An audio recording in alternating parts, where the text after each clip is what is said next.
Welcome to the Left of Str8 Show, where we talk entertainment, music, books, foodies, and more each week with special guest interviews of interest to the LGBTQ community and our straight allies. When I went to college, then I definitely started finding my tribe, my queer tribe, to complement the other amazing people in my life. And now I feel like my favorite, well, not exclusively, but I've got amazing queer friends. And I have to say, like, being queer is just the best thing in the world. It's like, it's such a blessing. And it took so many years to come to a point where I actually recognized being gay as a blessing. I mean, I was always fine, I was fine with it.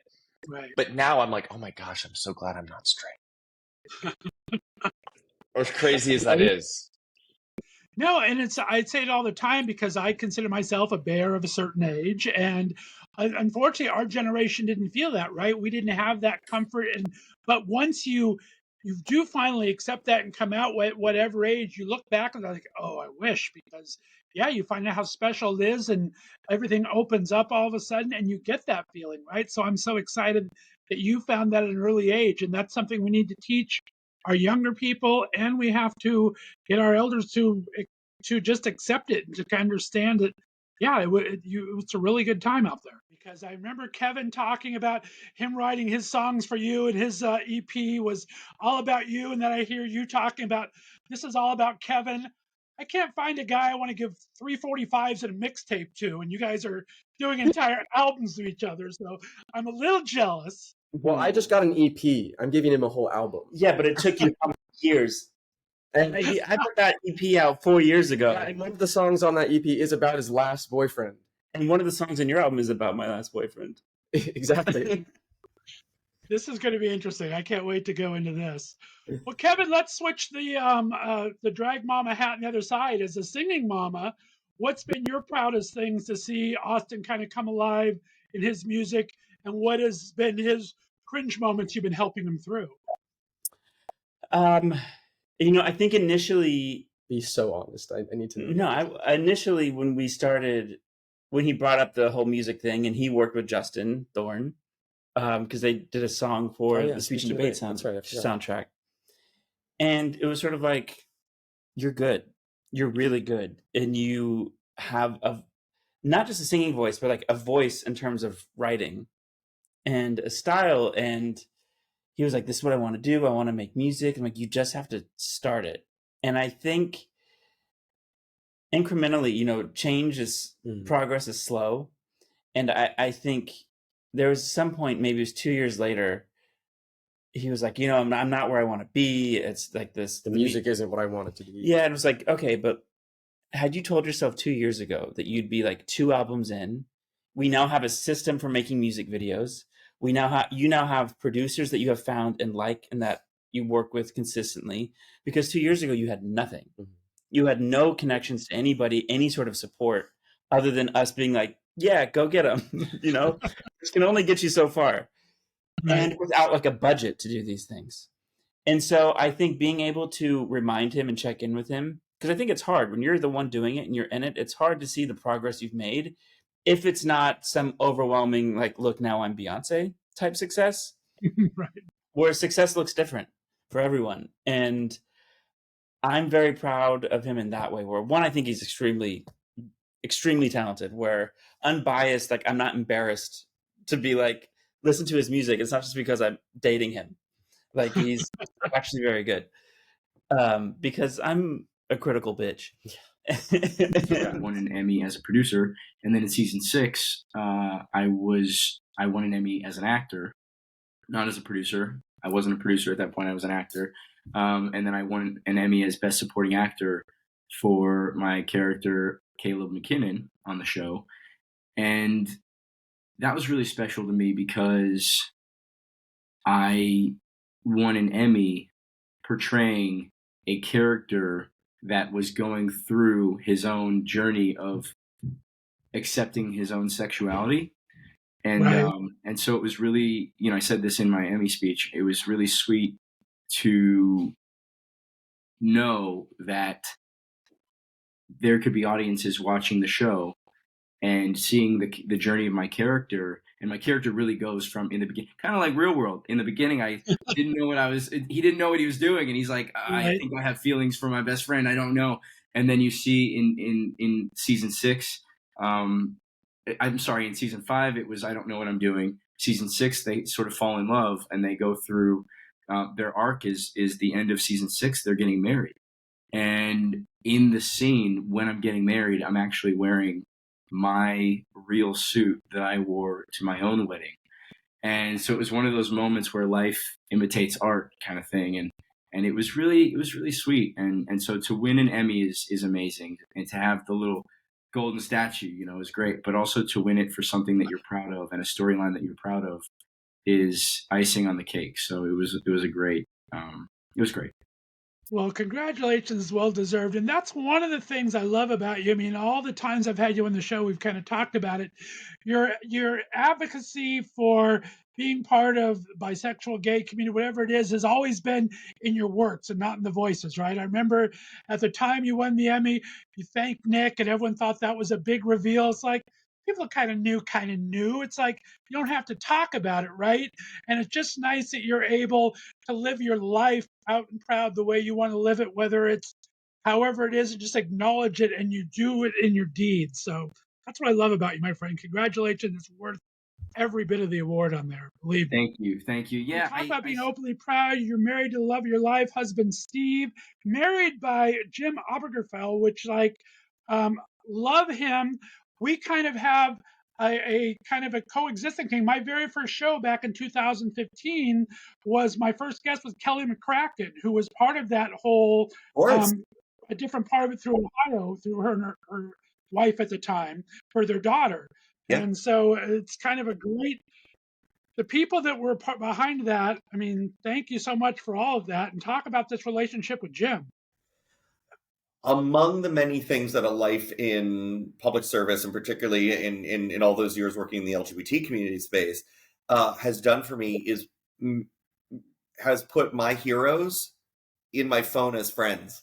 It is one of the most surreal and wonderful thing to know that, to get a birthday call every year from Judy Shepard and know that, Matt's mom, who is every gay American's mom, calls you to check on you, and that Jim and Edie Windsor and Judith, her widow, and all, these incredibly, David Mixner, one of the great American heroes, was my neighbor in New York and also one of my dearest friends and mentors. So this work has brought such incredible people into my life.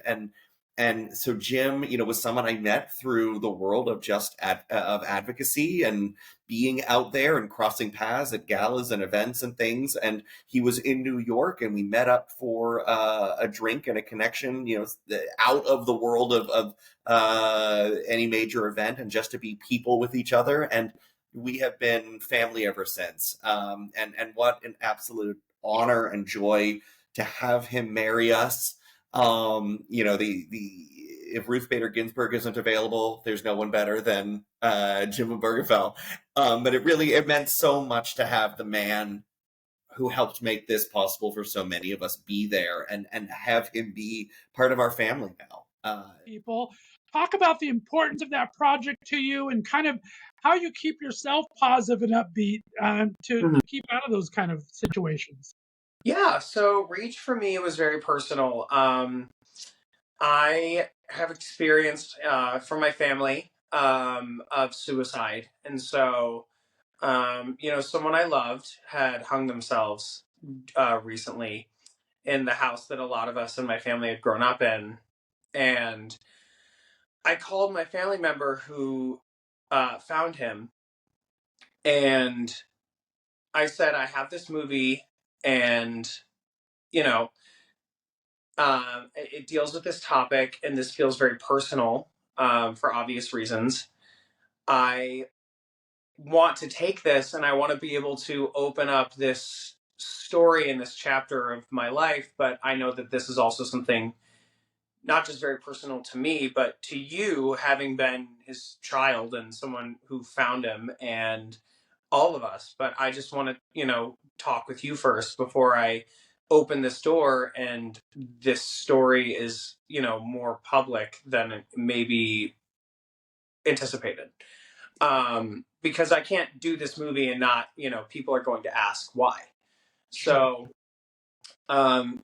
she said okay, and she's, grateful. She was grateful for me to ask, and that she was like, it's your story, and you're a part of this, and I know your heart, so you're not, just don't be disrespectful, but of course you can talk about it. And so I took this on, and it was, I probably don't talk about this a lot. There's a lot of, drug abuse and mental issues, and there's just a lot of turmoil from my family, that from different members for different reasons and different ailments. And so I know about this kind of mental struggle with depression and substance abuse, and I really wanted something that felt like I could tell that story without bastardizing it. And that's what this gave to me, and that hopefully if there's people who feel a little bit alone, or like this story isn't, because a lot of people don't want to watch stories like this if they don't understand it or experience it.